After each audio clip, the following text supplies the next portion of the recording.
Orr's at the bottom of that pile. Behind the net, the Sanderson. Orr! On the Orr! Orr to the Boston Bruins! What he made. The puck is drawn to his feet. And has the curve. This was a big difference. Oh, the team of the world. Hold it. Hold it. You're not that pretty. Come on, man. Let's shoot up the wall. Reggie Jackson is in his third home run of the game. That's cut out of the air. The ball is pulled in by Breaker Hill.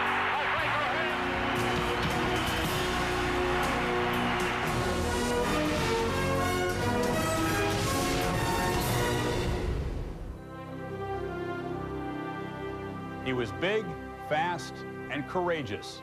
He pressed forward, always with purpose, and achieved 54 of his 68 victories by knockout. While defending the heavyweight title over 11 years, 8 months, the longest reign in ring history, he never lost a fight. But beyond boxing, Joe Louis lit the torch of freedom for a segregated America to accept a black athlete.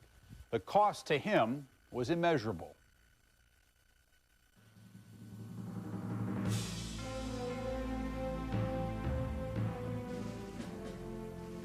There'd never been a career like this in heavyweight boxing, by any man, black or white. Joe Louis was the greatest phenomenon the ring had ever seen. There never was any fighter before or since that delivered his punches like Joe Louis. He was the artist. Each punch was sharp. Each punch was fairly short, and it kind of hit and exploded. And you'd see these great, big, strong guys get hit once and just knock them out. Boom. And he hit you with that short right hand. It was devastating. He hit you over your jab, he hit your short right hand. He was a puncher. It's like just sort of a steady beat of menace. You get closer and closer and closer, and you knew just one flick of that right paw and it was all over. There had never been a meteoric rise like this in the history of boxing. It was unprecedented. By June of 1936, Louis was 27-0 with 23 knockouts.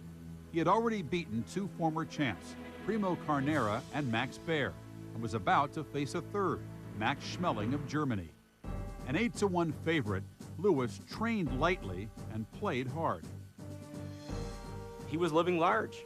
He was making a ton of money. Here is a sharecropper's son, and all of a sudden he's a national hero. Joe Louis was just getting seduced by the fame machine. He was a superstar. Women were throwing themselves at him. He was discovering golf and fancy clothes, and he really didn't prepare right for Max Schmeling. He has puffed up Lewis's left cheek, and Lewis is down. Lewis is down, hanging to the rope. The first Lewis-Schmeling fight was one of the greatest upsets up to that time in the history of heavyweight boxing.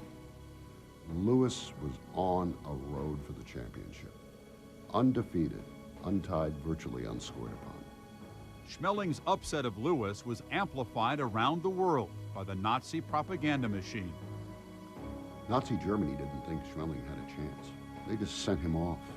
When he wins, he's brought back on the Hindenburg. He's given martial music, parades. They embrace him as basically the champion of the Aryan race. The first Louis-Schmeling fight was simply a fight until Louis got knocked out. From that point, it became propaganda. You didn't represent America to anybody until he got knocked out. Now all of a sudden he represented America. He thought he'd given up all that he'd worked so hard for.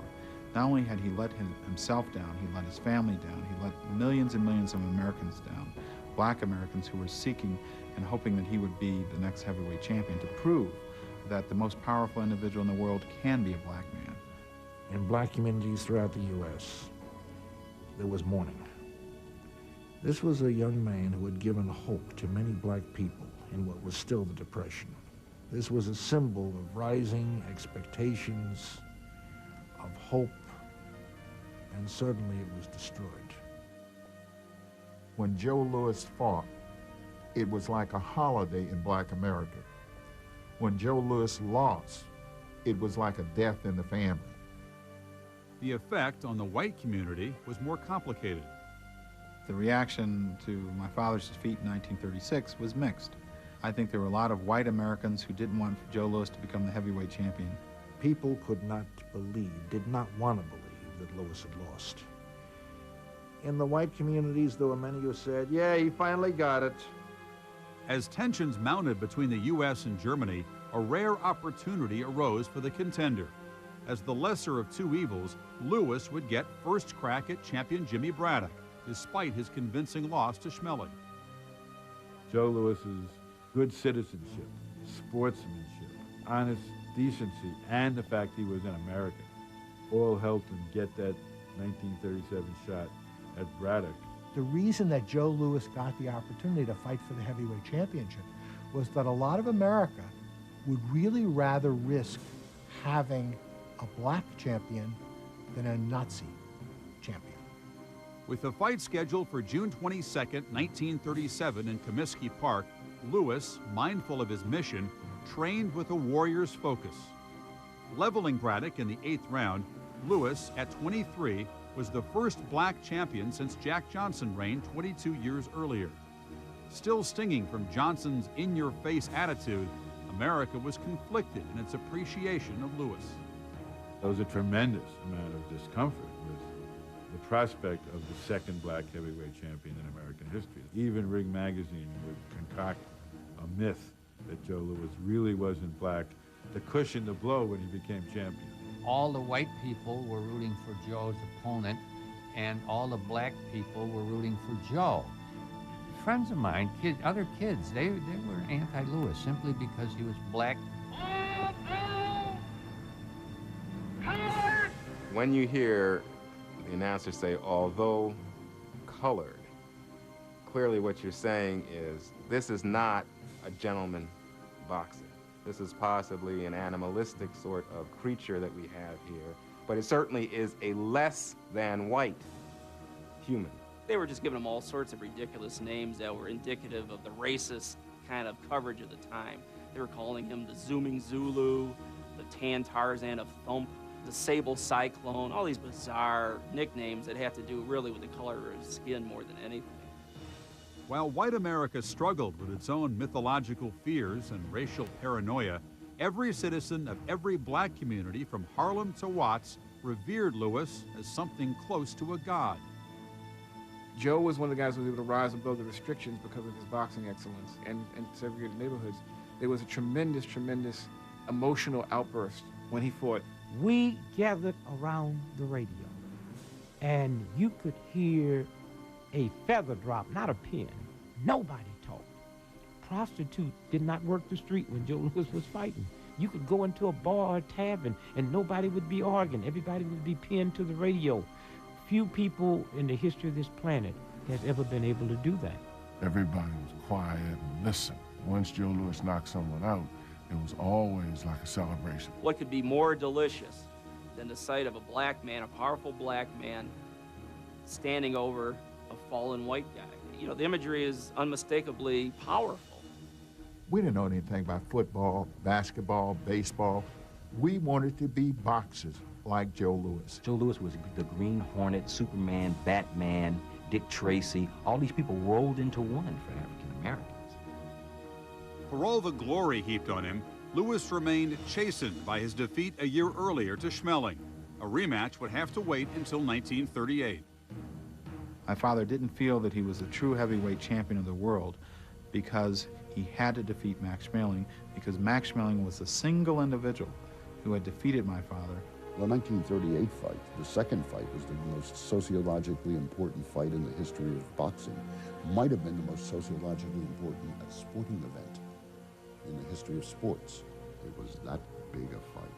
A couple months before the fight, Franklin Roosevelt invited Joe Louis to the White House and felt his bicep and told him and the press, we're going to need muscles like yours to defeat Germany. What more do you need than that? The papers were not always too kind to Joe because of his race, but this marked a sea change in attitudes towards Joe because he was no longer a black fighter, but he was a fighter fighting Nazism. The whole notion of Nazi Germany, the Aryan race, the superior race, was being challenged by Joe Louis, who was a black man. Even the worst bigots wanted him to defeat Max Schmeling in their rematch. In 1936, when Schmeling beat Lewis, Joe Louis was a black man. In 1938, when he fought Schmeling for the second time, Joe Louis was an American. But deep within him was a bitter understory common to every black soldier, a conviction that the freedom they won would not be theirs.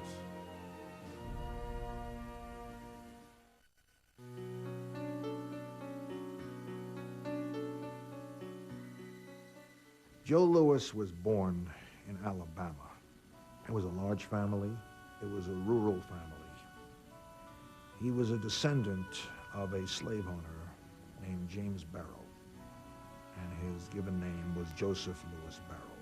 Joe grew up in an area where there was really no racial prejudice. You know, everybody was poor, black and white. Louis's father was declared insane and wound up in an institution. He was raised by his mother and his stepfather. Joe's stepfather, Pat Brooks, brought 5 children of his own to the Barrow family. In 1926, the family picked up and headed north out of Alabama.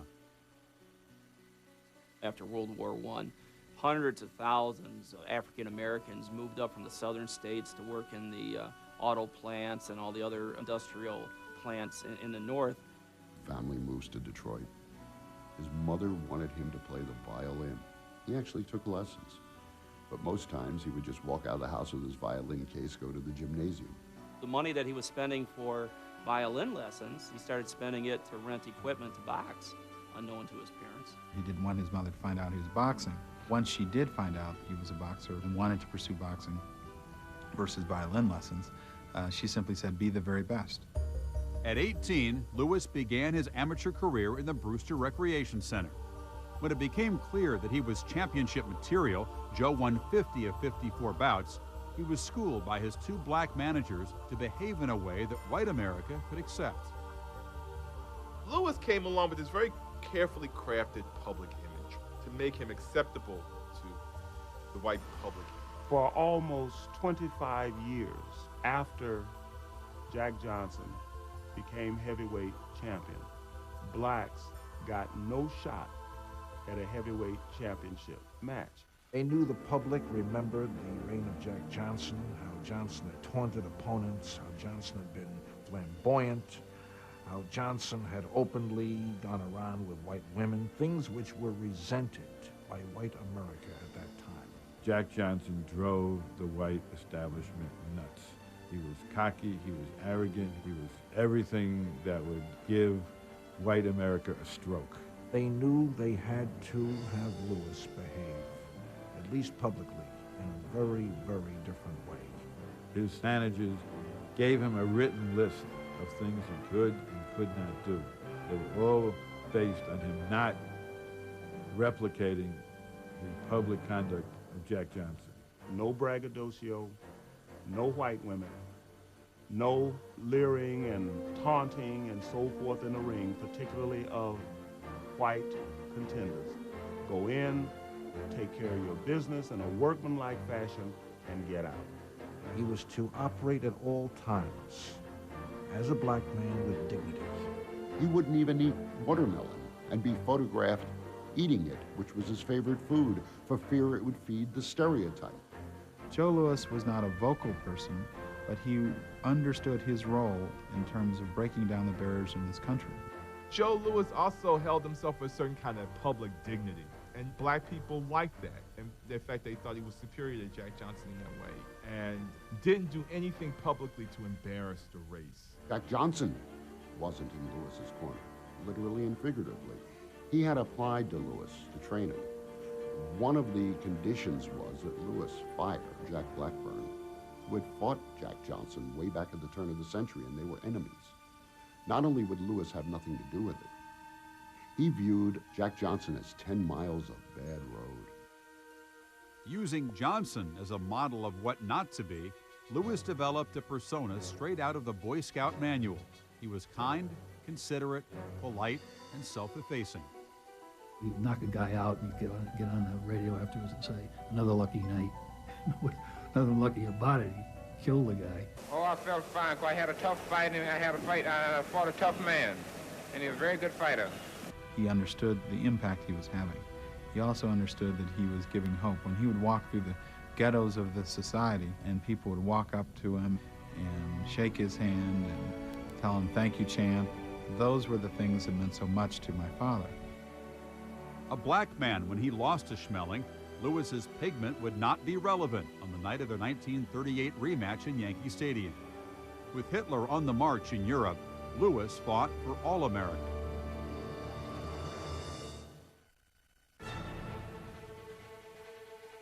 The second Lewis Schmeling fight is probably the most political sporting event of the 20th century. At the time, Hitler and fascism were goose-stepping across the globe. That fight was seen as the laboratory for the theory of Aryan supremacy. People thought it was a dress rehearsal for World War II. There was nothing like it in the history of sports. It did seem as if in fighting Max Schmeling, he was fighting the very quintessence of evil. I'm happy that I have the chance again to fight for the title. The world wanted my father to defeat Max Schmeling simply because they wanted to send the clear signal to Germany that there's no such thing as the master race. The propaganda machinery on both sides of the ocean was so intense, it looked like democracy versus fascism. Schmeling represented Adolf Hitler. Joe Louis represented Franklin Roosevelt. With Hitler having annexed Austria in March of 1938, the pre-fight build-up moved from the sports section to the front page, all across America and Europe. This is no longer a prize fight. This is about bigger stakes. This is about whether they have something in their little nasty DNA pool that is better and purer than our polyglot and self-evidently flawed democratic DNA pool. People think that I'm going to the ring gun-shy. Why should I go into the ring gun-shy when Schmeling's 2 years older and I'm 2 years smarter in boxing? Joe Louis had a sense of responsibility. He was fighting for America and the blacks. Of course, there was a lot of pressure on Louis to win that second fight. The thing that excited me most in the second Schmeling fight, when the guy said that the American is coming in the ring. Well, I had never heard anybody call a black American an American. The eyes of the world were on Yankee Stadium on the night of June 22, 1938. Lewis came out, and this time, instead of waiting to counter, he attacked. I don't think there's ever been a more ferocious single minute in the ring than the beginning of that fight. Schmeling is going down. Body held to his feet. He trapped Schmeling on the ropes. Schmeling turned his torso to avoid a right hand, and Lewis lands the punch in the middle of his back, and he breaks 2 vertebrae. Schmeling screamed in pain like a wounded animal. I'd never heard a man scream and holler like he did. Oh no! Oh no! And holding his hands up, oh no! Lewis measures him right to the body, a left up to the jaw, and Schmeling is down. He said he could see in my father's eyes a level of determination and drive and tenacity, and he knew no one could have defeated Joe Louis on that night. The fight is over on a technical knockout. Max Schmeling is beaten in 1 round. At that moment, it felt like Joe had knocked out Hitler. The beating ended at 2:04 of the first round, when Schmeling hit the canvas for the 3rd time. Never had a victory been struck more clearly. Never had America loved a black man so completely. It was Mardi Gras. It was Liberation Day Paris. It was 4th of July. It was everything. I don't even know whether we heard what actually happened. All I know, it seems like the whole world was roaring. Joe Louis was the hero of the hour, not just to black America, but to all America. For the first time in the history of the U.S., the national hero was a black man. So Joe Louis defeated Max Schmeling. It was a huge victory for the national ego, our sense of we can beat them. They're not superior to us. Joe Louis, in his way, put an end to these notions of racial inferiority. Joe Louis said with his fist what we couldn't say politically, couldn't say socially, couldn't say economically, and he did it as a gentleman. Joe Louis transcended the race and transcended being the heavyweight champion of the world to an individual who gave hope to an entire generation of Americans and many people throughout the world as well. Even white folks on the job that would say nigger 50 times a day, that would say boy this and boy that, they would light up when they talked about Joe. Joe Louis spoke for the people. Not boxing people, not African Americans, not white. The people. The first stage of acceptance for a lot of sports writers was to patronize him, to start calling him a credit to his race.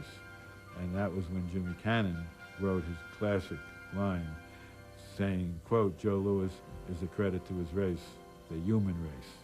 But deep below the surface, Joe's victory as a boxer rang a sour note. In the House of America, he still lived in the cellar. Americans took him to their heart as no one had been before.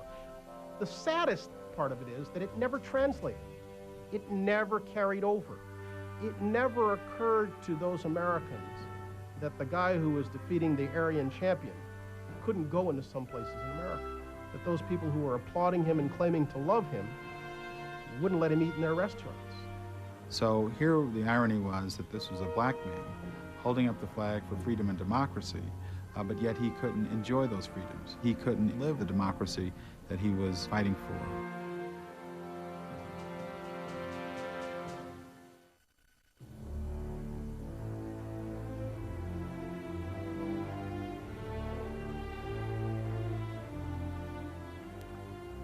He would take on the so-called bum of the month, which meant that they weren't first-rated heavyweights, and defeat them all. The first Billy Conn fight came at the end of an era called the Bum of the Month, but Conn was far from a bum. In June of 1941, after 13 more successful defenses, Louis met the 174-pound White Hope. Conn surprised the champ, outfighting him for 12 rounds. An upset was in the making. Billy Conn got cocky, and instead of going for the decision, he tried to knock Joe Louis out. He began to try to slug with Joe Louis, and that was the mistake. Louis, who's losing the fight 7-4-1 on most scorecards, nails him in the middle of the ring and then puts together that classic Joe Louis combination, head, body, uppercut, and Conn is out. Guess I had too much to win for tonight, and I tried to knock him out. Otherwise, I'd have won easy. Joe Louis, American soldier. Anxious to get into Army uniform, the heavyweight champ rushes from the prize ring, where he KO'd Buddy Bear in 1 round, to Fort Jay, New York. What's your occupation? Fighting. When he volunteered for the Army, he conducted some 96 exhibitions and entertained some 3 million troops, because that's what he could do to support the war issue. Those are the kind of things that Joe Louis did to prove to America that black Americans could make sacrifices even though they could not experience the opportunities of this country. We're going to do our part, and we will win because we are on God's side. Thank you. Some press agent, spin doctor, told him to say, we're going to win because God is on our side. And somehow he screwed it up, but made it better. He said, we're going to win because we're on God's side. He was a simple man in his own way. He was not a well-educated man. But there was a humanity about Joe Louis. There was a sincerity and insight about Joe Louis. He went around with Sugar Ray Robinson and made sure that the crowds of soldiers were integrated where he and Ray Robinson boxed exhibitions. He was conscious of segregation in 1942. This part of Joe Louis is tremendously underestimated, how racially sensitive he was behind this poker-faced, respectful, humble, modest champion. Joe Louis opened doors. He did the best he could. He tried to push the envelope as much as was possible, and did so in his own way. He did not accept segregation. He fought it, and to a large extent, he was successful. Joe Louis had the means and the notoriety and the abilities to deal with this whole issue of prejudice and racism. People who criticize my father for not marching, who criticize my father for not being vocal, simply don't understand that while he was in the Army, whenever he saw black troops being segregated against, he picked up the phone and called and said, "It's not right down here." At Fort Riley, Kansas, Louis interceded on behalf of a soldier whom he befriended. Jackie Robinson had allegedly struck an officer who had hurled a racial epithet at him and a second black soldier. Before military justice could have its way, Louis persuaded the base commander to dismiss the matter, and Robinson was allowed to finish officers' candidate school. So without Joe Louis, there would not have been a Jackie Robinson in more ways than one. In the final months of the war, Louis and his wife Marva divorced, only to remarry in 1946 after Louis was discharged. While he pursued his good guy image in public, privately he enjoyed the ancient privileges due all heavyweight champions. My father tells my mother that he's going to go get a loaf of bread. Well, Joe Louis going to buy a loaf of bread. 2 weeks later, after carousing, he comes back with the loaf of bread and a diamond ring for my mother. And he wanted to go out and party. Joe Louis liked women very much. Women liked him. So there was this conflict between the public image and the private Joe Louis. He went out to Hollywood to make some films, particularly films to support the war issue. He obviously met starlets, and they were attracted to him as he was attracted to them. This guy went through, Hollywood white starlets like a thresher. Pretty well documented that he had an affair with Sonia Hennig, who is arguably one of the most popular women in the world. Joe Louis's philandering may have been a rebellion against being so overly programmed. He was told what to do all through training camp, where to go, who to see, and I think he wanted to get away from his handlers. I think it was a way to be liberated, to go out at 1 in the morning and be free. With his second marriage to Marva unraveling, Louis continued to party while circumstances beyond his control were closing in. He was Madison Square Garden's property to protect, and they didn't. In 1942, he fought 2 fights for the heavyweight championship of the world and donated entire purses. Mike Jacobs promoted the fights. He gave Joe's purse to charity, but did not pay Joe, so that Joe really earned the money, and that was a problem. Madison Square Garden, filing his income tax returns, they did everything for him, failed to claim those as a deduction. From that moment on, Joe Louis was in tax trouble. For Louis, it was only the beginning of a long slide into tragedy.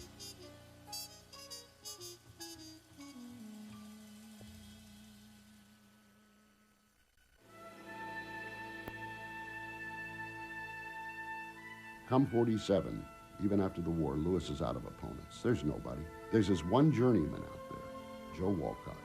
Well, Joe Louis's first fight against Jersey Joe Walcott showed us that he was no longer the Joe Louis of story and song and youth.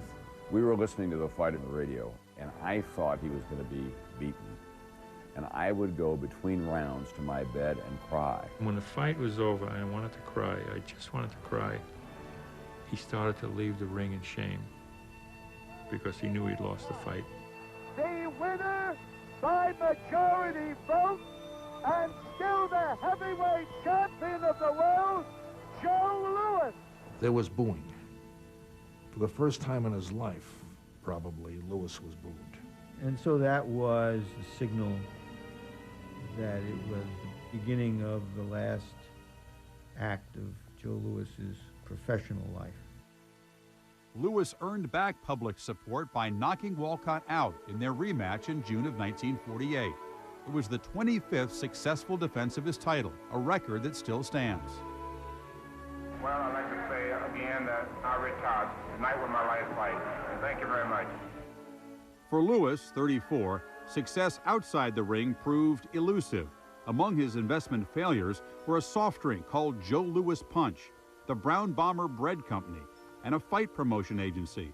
But as his bank account dwindled, Joe never learned to say no. God knows what kind of financial advice he was getting or how many people had their hands in his pockets. People would be lining up and he'd be passing out dollar bills or $10 bills, and he'd give some people $100 bills. Joe was best described as a chemist with money.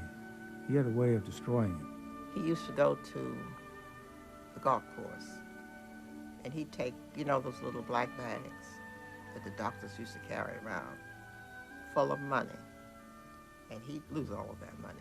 Joe had no concept of money at all, and when he was fighting, he always used to borrow money in advance from Mike Jacobs.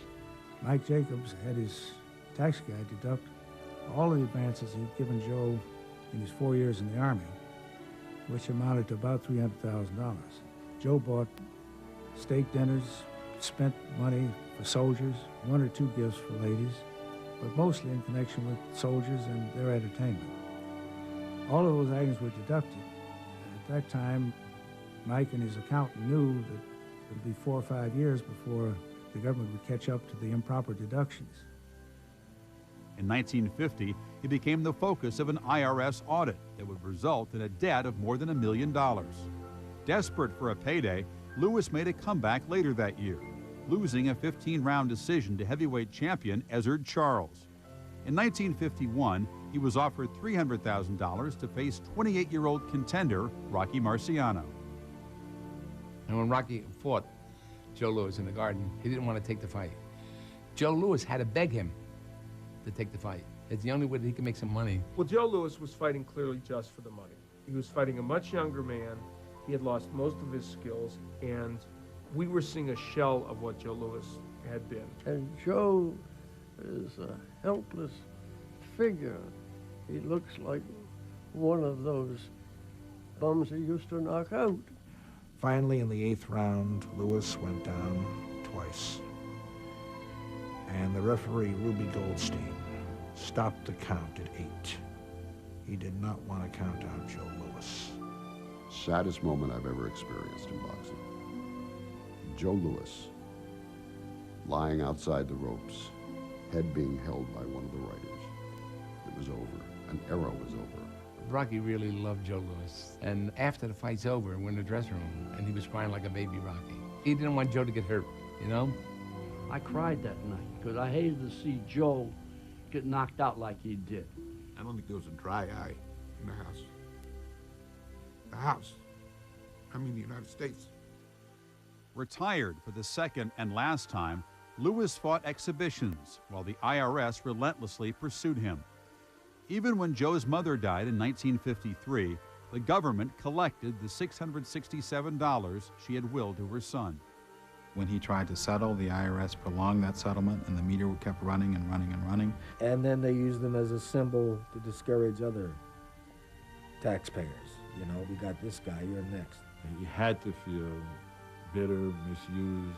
It is one of the permanent stains on America that this phenomenal hero who did so much for his country would then be hurt and destroyed in such a fashion. One thing you can never say about Joe, and that is that he had criminal intent to defraud the United States of America. And to treat him like a common criminal is criminal in and of itself.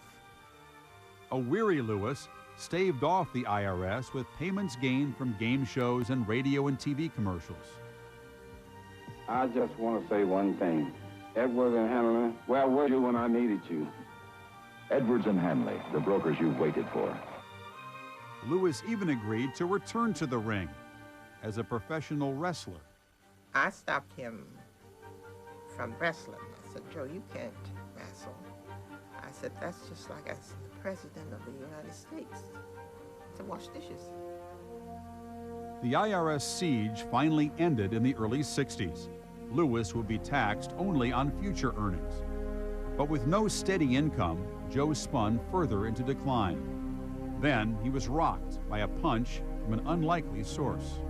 Lewis, like many older Americans, did not relate to Ali's stance during the Vietnam War. Lewis was public in his feelings about this, Ali, called him an Uncle Tom, and Lewis, who was anything but an Uncle Tom, who did not take discrimination, defamation, or insults of any kind lying down, was frankly devastated.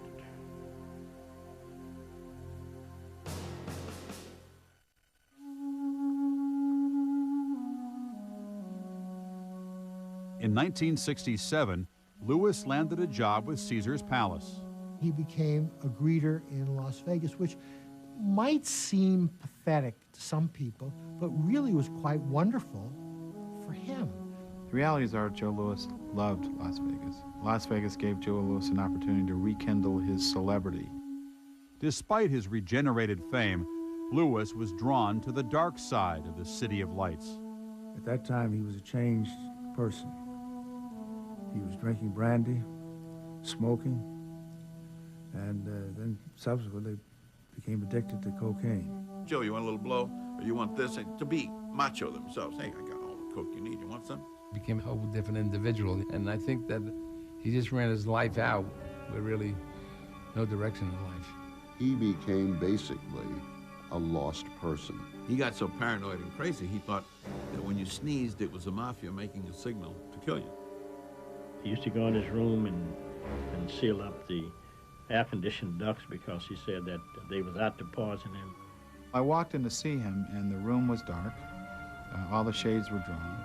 He had taken my college desk lamp and totally unscrewed it. And I said, "What did you do to my lamp?"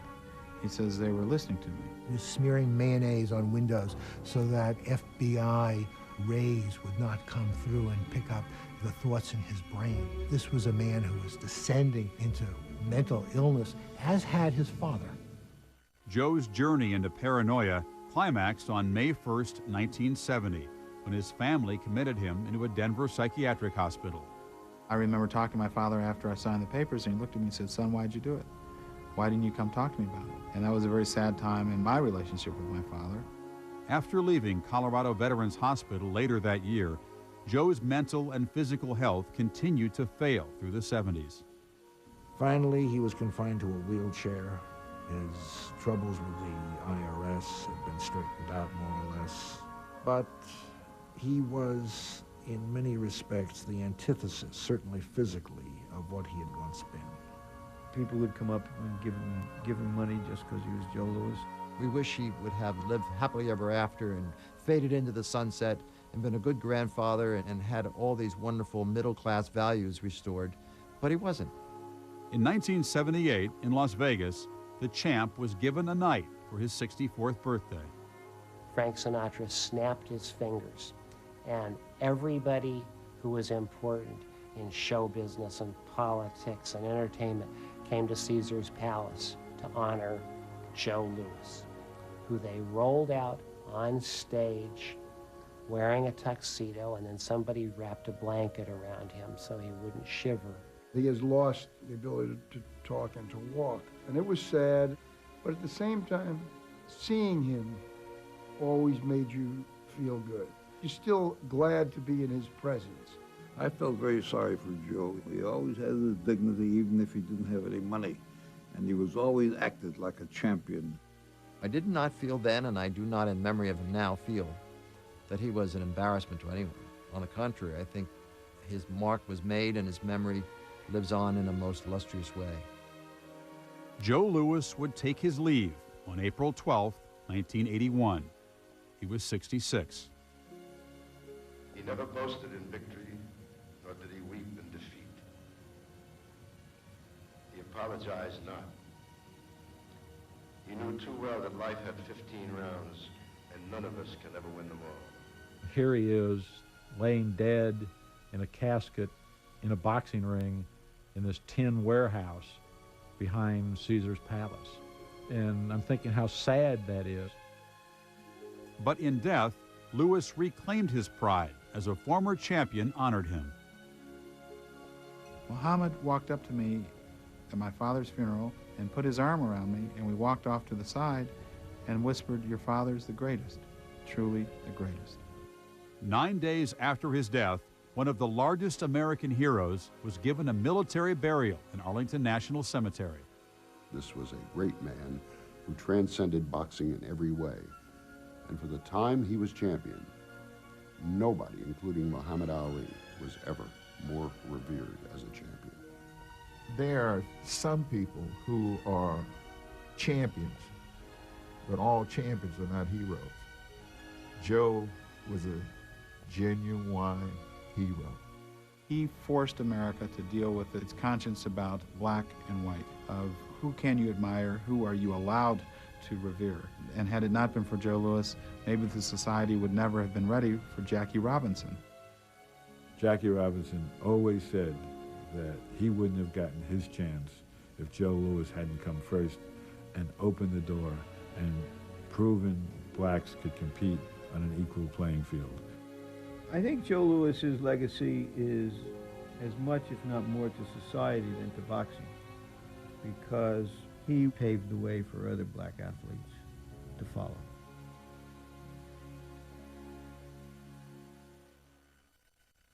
When Billy Conn slipped in round 10 of their first fight, Joe Louis, ever the gentleman, stepped back and allowed the challenger to regain his footing.